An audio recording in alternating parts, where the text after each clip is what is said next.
Հովիկ Վարդումյանն է, սա էլ ուրիշ ձևի բանաստեղծ է, սա էլ ուրիշ ձևի արձակագիր է։ Սա գրում է քրոնիկոն, հոդվածի ժանրով։ Ասենք իր գրականությունը կարդում ինքը ազատամարտի հերոս ազատամարտիկ է, բավականին լավ սենց արձակ ունի եւ այդ արձակի քրոնիկոն հրապարակախոսական արձակի վարպետներից մեկն է ինքը եւ շատ կարեւոր որ ասենք իր ազդեցության դպրոցը գալիս է մեն երկու մեծ հսկաներից Էրնեստ Հեմինգուեյ, Վիլյամ Սարոյան ուրեմն հովիկի ազդեցության դպրոցը դեից է գալիս ես որպեսզի ավելի հետաքրքիր լինի ասեմ որ այս երկու մեծերը իրար ամբողջ կյանքում չեն սիրել եւ ամենակարևոր բաններից մեկը որ Վիլյամ Սարոյանը պատմում է թե ինչպես է կաբակում պանդոկում խփել Հեմինգուեյի խփել դա պես հնարավոր չէր որովհետեւ Հեմինգուեյը բավական բռնցքամ արտիկա շատ ուժեղ է ֆիզիկապես շատ ուժեղ ամբողջ աշխատապարած բայց Սարոյանը պատմելուց հետո ասում է ինքը խմած էր ինքը ինձ մայր ու հայրենիք հայրեց ես խփեցի ու կխփեր ուրեմն ինչու՞ մեր այս երկուսի նախանձը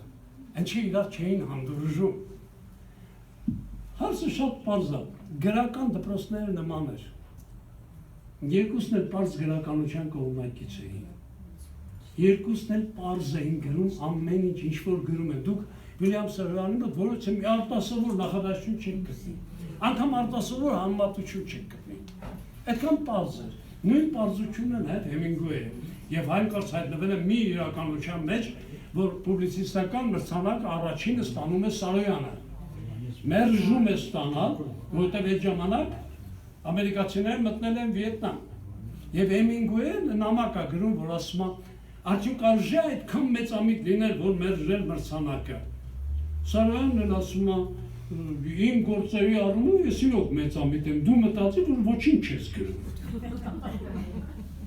դրանից հետո դրանց պայքարը սրվում է իհարկե դրանից 10 տարի հետո Հեմինգուեյը ստանում է 20-րդ մեծագույն գրողներից է ստանում է եւ պուբլիցիստականը եւ 5 տարի հետո Նոբելյան մրցանակը բայց սրանց այս մեծերի ըստվերում այդ քրոնիկոն արձակի ձևով մեր հովիկն են առողջություն իրեն իմ շատ լավ ընկերներից ես հույս ունեմ որ մենք միասին հովիկի նոր ժողովածուն աշխատենք որպեսզի կուզեմ որ հրատարակվի քանի որ մենք նաև գրողների միջան մենք կապի մեջ այսքանը գրականության առօրյա օրվա մասին խնդրեմ